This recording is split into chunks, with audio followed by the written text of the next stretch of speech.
Hey, this is Jimmy Jab, and you're listening to Motor City Rock Talk. Today, the guest I have is a lead guitarist from the local Detroit power pop rock band Cherry Drop, a really cool high-energy band that kind of reminds me of one of my old favorites from the late 80s into the 90s, the Smithereens. Not so much as far as the melodies, but what I feel the overall tonality, but still have a definite original sound and original arrangement to their music. Anyway, my guest today is the lead guitarist, Mr. Zack Wood. Hey, Zack, how you doing, man? I'm doing good, man. Just living the dream. All right, well, let's start out with a little background on yourself. Tell me a little bit about where you grew up and maybe some of the music or artists or bands that may have inspired you growing up. So I grew up in around Westland and like areas like that. I got a big family and they all love music. So between all my parents, I grew up listening to everything from, old country to blues to rock and roll to pop music, just taking it all in. And then my dad's a guitar player, so I always had that benefit. And then my mom was a sound lady on tops of other things. And then my stepmom plays bass, my stepdad's a music lover. So there's always just different eras, different types of music around. Was there any specific guitarist that you grew up really liking? Well, I always have a saying before shows. Jimi Hendrix to me is like God, so I always pray to him. Okay. That's my number one. But the list goes on. Sure. Lately, it's been a lot of Rory Gallagher, players like that, getting into the Tommy Bolins, the little lesser-known guys. Right, I get you. All right, well, let's get right into the band, Cherry Drop. How long has the band been together? I know you put out your first EP and full-length album in 2023. How long before that did the band get together, and how did you guys form? So I want to say we got together right around like 2020 or 2021-ish. I know it was during COVID, so this world was crazy. Yeah. But I didn't pick up playing until I was about 21. Really? Yeah, I grew up around it, but the motto is, never wanted to be like my dad, right? Okay. So I skateboarded and then realized later how much I enjoy music in general. I picked up, and then I had a cousin who was our original drummer, and he introduced me to Lucas. And through Lucas, that's how I met everybody else. And then Jake, our current drummer, I met him through some of my old friends from Westland. And that's how he ended up in the band. But it's been probably about, I think it's going on 5 or 6 years. We've been formed. We spent about 2 years forming the initial sound and just going through those growing pains of being in a band. This is the only band I ever been in, so I had a lot to learn too. So. Did you take guitar lessons then, or just pick up the guitar and start going at it? I just picked it up and started going at it. YouTube, a little bit of that. And then I had the ear for it growing up with my dad being a player and all, and just being around it. I knew what it should sound like. Yeah, I just picked it up and just went at it. Just spent a lot of time with it, just trying to be the best I could be at it. That's cool. So where is the band based out of then? I mean, did you have a central area that, like rehearsal spot or whatever? Yeah, so in the beginning, we were rehearsing down at the Russell, and we did that for maybe like first year or two, and then I had a little house in Inkster for a wee bit that we practiced at for maybe like 6 months, but 4 of us all lived together in Dearborn Heights. My singer and his brother Corey, they bought this house out here, which has a beautiful basement, and we set this up. So this is home base. We call it the Cherry Pit. Oh, wow. So you guys the band all lives there? Yeah, all of us except Jake. He's got a wife. But okay. I live in the basement, just where a guitar player should be. Now you rehearse there, obviously. Do you guys record your rehearsals? We do. It's a newer thing, especially when we're doing writing sessions. That way, because sometimes you just get into it, you do something cool and you forget. But yeah, a lot of times we got a few room mics down here. We just capture the general sound, keep the demos. That way we always know what we're working on. Is there a specific person that does most of the writing? I mean, you being a lead guitarist, a lot of times the guitarist brings in a riff or all that. Is it like that, or is it more like a overall band project as far as writing? It's one of those things where, like, when I wanted to form the band, when I was talking to Lucas with him, and we were talking about it, I always wanted the Grateful Dead approach of, like, it doesn't matter where it comes from. So a lot of times, Corey might have a riff or Lucas might have a riff, I might, and then we just bring it to the table, and then all five parts work like a machine to figure out how we're gonna do it, how we're gonna make the groove. And it's one big happy collaboration when it comes to writing. The same for lyrics, or does somebody specifically write that, like the singer? That's mostly pretty much all Lucas on the lyrics part. Every now and then, I've kicked in maybe a line or two, but we leave that to him just because he's so good at it. Doesn't seem like he needs any help. Right. Yeah, and he's quite the performer live. He's got a really good stage presence. You all do, but he really sticks out and really helps bands shine. Now let's get into these albums that you put out. I can see the first one was interestingly named Cherry Drop at Mount Doom. What's that title all about? So we record at a place with a good friend of ours named Vinny, and it's called Mountain Doom. And we didn't have any idea what we were going to name that project. So it just simply became Cherry Drop at Mount Doom. But Mount Doom's where we've done both the albums. He's a great place to record. He captures our sound wonderfully, and he just lets you do your thing, Right. That's very important. So the second album, which is your most recent one, which is called Evil with Imperfections, you say you recorded that there also?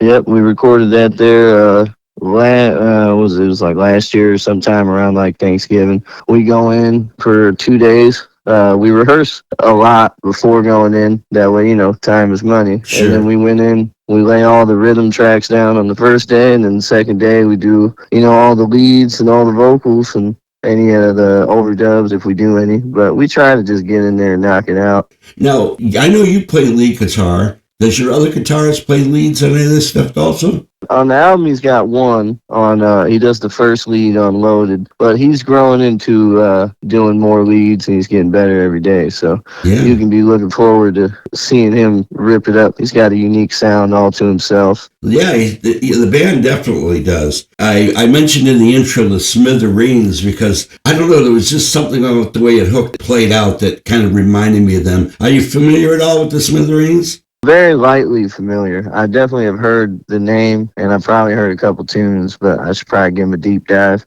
Like I said, I don't consider you guys a copycat of them in any way. It just reminded me of them. And they were one of my favorite bands from the late 80s into the 90s, so, that's a good thing. The other thing I was going to ask you about is you did an EP called Fortune Cookie. Was that also recorded at that same studio? Was that all part of that same project? We actually did those two with Mike Latcha from Sonic Smut. We were just looking to get something out with Jake on it because Jake wasn't on the first album. Uh-huh. So we went down, we had those two songs done. So we went down and spent some time with Mr. Latcha and recorded that over at his place. And then we put that out just to kind of give people an idea what was cooking. Oh, so that was at the Sonic Smut basement layout? Yep. Yeah, that's cool. I just interviewed him. I've actually interviewed him twice. Really great guy. Love that guy. Yeah, he is really cool and a great guitarist too. Took one lesson from him so far. Oh, really? Okay. Well, you're doing just fine, man. You're doing just fine. Now, as far as the band and playing out, the band's basically been together, like you said, 2020, 2021. And I noticed you play out quite a bit. What are some of the places that you like or have played since the incarnation of the band?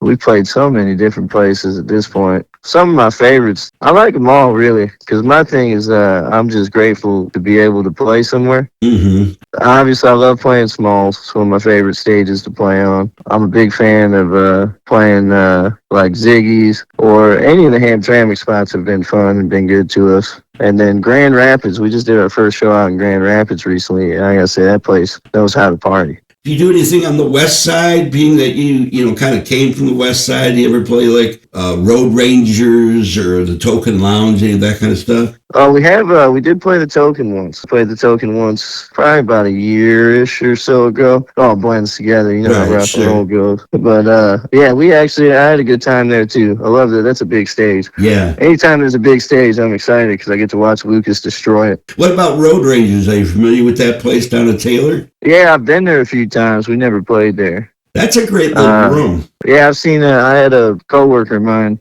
old coworker, used to play, and I forgot the name of the band. They're not together anymore, but I caught him up there playing a show one time, and it does sound good in there. It's a good little Yeah. room. Like I say, the latest album came out in 2025. How's it been doing? I mean, have you got hard copies of it, like CDs or vinyl that you're selling? Yeah. So we this was our first album that we did vinyl with. Hmm. We were real happy with the vinyl and how they turned out. And then like as far as like any of the other merch stuff, like our bass player and he prints all the shirts. We try to do everything in house so we can give Sure. it to the people as cheap as possible because we'd rather you have it than you spend $80 on it. Yeah, absolutely. Now, is it sold exclusively at your shows, or do you have any of the, like you say, the vinyl, the recordings in any of the stores out there? I know that we have vinyls in a couple different stores. I believe one of them, at least off the top of my head, is I think it's Village Vinyl, Mm-hmm. something like that. And then a few other places we dropped them off. And then other than that, mostly everything's available to get at the show. But that way, you're building a connection with them. We get to talk to you, get to see Sure. you. We try to treat everybody like a friend of the family.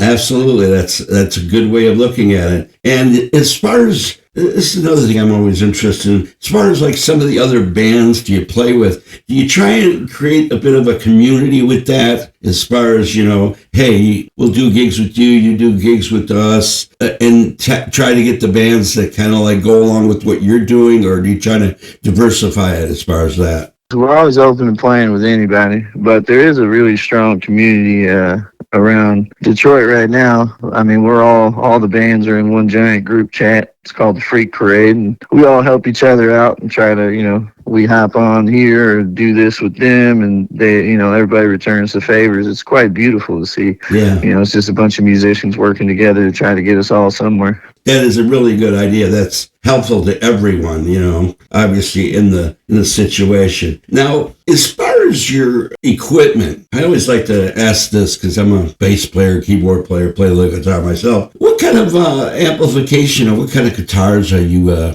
fancy about? So currently, I just bought a Silver Jubilee, a Marshall, that's everything I need amp wise. Before that, I was playing a JCM 900, and then I have three guitars total. I have my 86 SG, which is what I played mostly. Then I have my Strat. It's just an older Mexican Strat, but I changed the pickups in it and stuff. Play that sometimes, and then I have a 1976 Les Paul copy. Belonged to an uncle of mine, which sounds great, but the neck's so big, and I got these little tiny hands. Yeah, I can understand that. Oh yeah, it's the struggle of the small hand gang. But SGs fit my hands the best, generally because they have that smaller neck radius. That and they're not that heavy either, which is always good. Yeah, that always helps. What about the other guitarists? Does he use something similar to you, or what is he using? That's one of the cool things about the band is everybody's kind of unique in their sound structure. Mm-hmm. Corey has a few guitars. He's got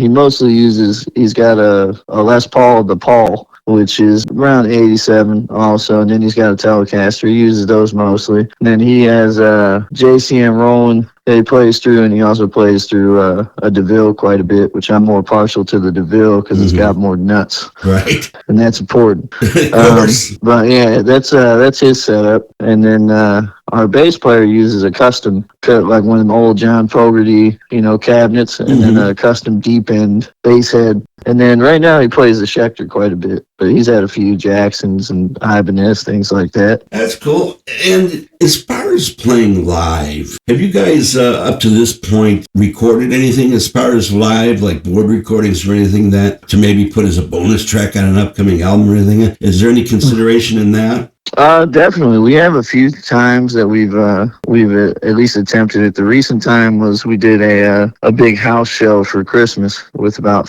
four other bands, and we room mic'd the whole room and recorded that. There's talks about maybe putting that out, and then other than that, there's been a few times, but either we don't receive the tracks or we get them and they're just not we're not as happy as we could have been with how we played. What about videos? Have you guys had any time to do anything as far as videos other than what people would shoot on their phones at your shows? The coolest thing we've done with that was we did Oxide sessions, and that's shot in 4K HD with recorded at the same time, and that is probably my favorite video of us just because it's shot so well, and it was a lot of fun to do. Those people are great people. They take good care of you. And what was that called? Is that a show or something? Yeah, it's on YouTube. It's called the Oxide Sessions. They shoot a lot of the bands. They bring in bands from around, us, all types of different people on there. That's very cool. And that's available right now on YouTube? Yep, you can look up Cherry Drop Oxide Sessions. It'll come right up. You'll see Lucas standing in one of his poses. That's awesome. Now, this may mean something and may not. I'm just wondering, how did you guys come up with the name Cherry Drop? Was there any story behind that, or was that just something you just thought was cool? Well, in the beginning, we were looking for names, and I had come up with a few that I liked, which were like Heavy Stash, and they were like the Stoned Immaculate Dumb names. Honestly, one day, my bass player just shot out the idea of Cherry Drop, and it just kind of stuck, and it's grown into, it's almost a sultry kind of name is what we call it. Right. But yeah, there's no like big story behind it. We were just looking for a name, and yeah, he just hit. No hidden story behind it then. Okay. Well, as far as the two albums you have out, the artwork on them are both really cool. Was there something specifically that did the artwork, or did you guys kind of like do that yourself? Yeah, we have a buddy named Charles. I believe his company or what he does through is called Wicker Basket. Mm-hmm. And then the photo on the second album, the cover photo, was taken by our good friend Sydney Bundon, who's a phenomenal photographer. So we shot a bunch of photos with her, and then we chose that one for the cover, and then we sent that to Charles, and he colored it, put the logo over it. And then the first one, same thing, Charles did that one also. The fortune cookie one we did ourselves. We just did a collage of photos we had taken and then took the picture and edited it up. But a lot of times we'll go through Charles. He does good work for us, and we have a good relationship with him, so it doesn't seem any reason to go anywhere else. Yeah, if it works, it works. The other thing was the newest album, they're again called Evil with Imperfections. Was there any message or anything about that title? How'd you guys come up with a title for that? That's very interesting. Well, we were at practice one day. When we're working on albums, we keep a board up behind the drums for any, title names or, what songs we're working on for it. We were just having the conversation. To me, it means something. I think it probably means something different to other people, but to me, I thought Evil with Imperfections it's the idea of like rock and roll's edgy, and it's like this idea of evil, like a Black Sabbath-y kind of thing. But the imperfection is that like it's not really evil at all, right? It's imperfect because you think we're evil, think we're rock and rollers, these rough types, but the reality is we're all just like super cool, chill people. That's what it means to me, but everybody's got a different look at it. Right. Was that a title that everybody agreed on, or was there some debate on it because of that?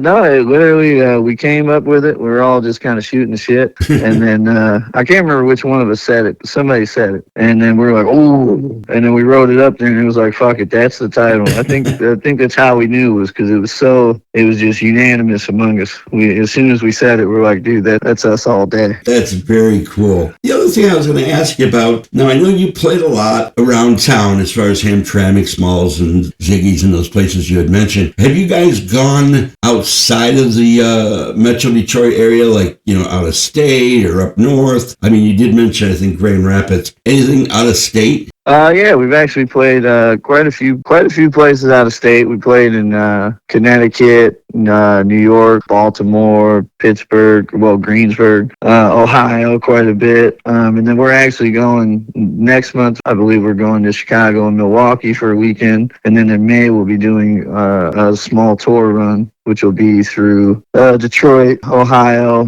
Greensburg again, New York, but a different city, and then Connecticut, and I think New Jersey. How does that work? Do you guys book these shows yourself, or do you have any kind of management? Well, so our lovely singer is also the booking agent. So he handles that pretty much solo dolo, puts a lot of really hard work into it. Just a lot of sending emails and, reeling out, hoping. And then depending on the situation, sometimes we get help. Like and next month, those shows were partly him, but also we have some good buddies that are coming from Connecticut named Soft Spot. And they put together the Chicago show and the Milwaukee show, and they just wanted us to come with them. So, but yeah, pretty much all the booking goes through Lucas. That's his domain. That's cool, and it's good to have those relationships with those out-of-state bands too, whereas they can book you where they are or help you get gigs there, and you can help them if they come to town. There again, that kind of relationship thing is always really good. The other thing was, as far as Lucas, now he, like I said earlier, is quite an animated character when he's up there on stage. He's obviously not shy about anything. Was he in some previous groups before you guys, or did he just come out and do all this with you guys to start? So he grew up, around this scene and doing it. When I met him, he was in a band called Harry Queen, albeit at the tail end of that band for his tenure in the band. So that's where I met him from. He was in Harry Queen, but he was the drummer. He wasn't the singer. Because that was one of the things when we formed the band. He was like, I just want to, be a front man. I want to be out there. Mm-hmm. And it turns out he's fucking excellent at it. So thank God for that. Because we were a bunch of boring stiffs. On the first album, we had a bunch of mishaps. So when we started playing shows, he had to play drums and sing. And then there's just us three bozos standing out there,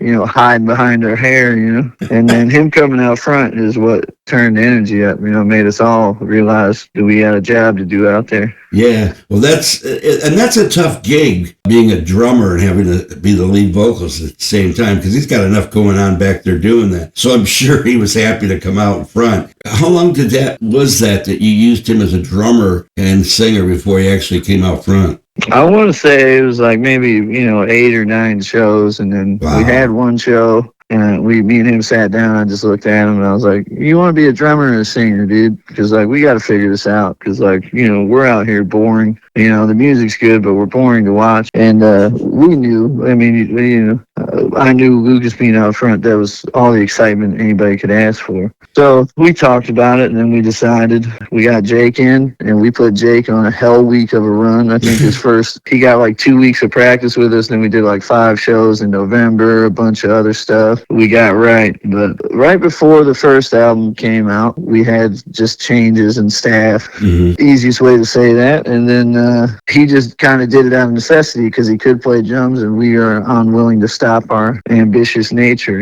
I get you. So it take long to figure out. We needed to get him out there, though. Was there any consideration at the time when he was playing drums of auditioning someone else as a lead vocalist, or was it always pretty much in your mind that he would come out and be the vocalist? We honestly didn't talk about it much. We were just kind of trying to find our footing, and then when the conversation did come up, he had already, in the beginning, that was what he wanted to do anyway. Really, it was always going to be adding a drummer, if anything. Right, I get you. Now, the other thing, as far as these albums, the singles or whatever, had any of them, or have any of them gotten any kind of radio airplay? I mean, as far as college, internet radio, anything like that? Yeah, we've had a few. I know, I think 105.9 or something like that. Few friends stations that we've had around. There was a digital station called, I think, Motor City Radio or something like that. Mm-hmm. Plays them a few times, but here and there, they're on there. Have you guys considered doing the Riff thing that they have on there, where Riff has local bands on Sunday nights?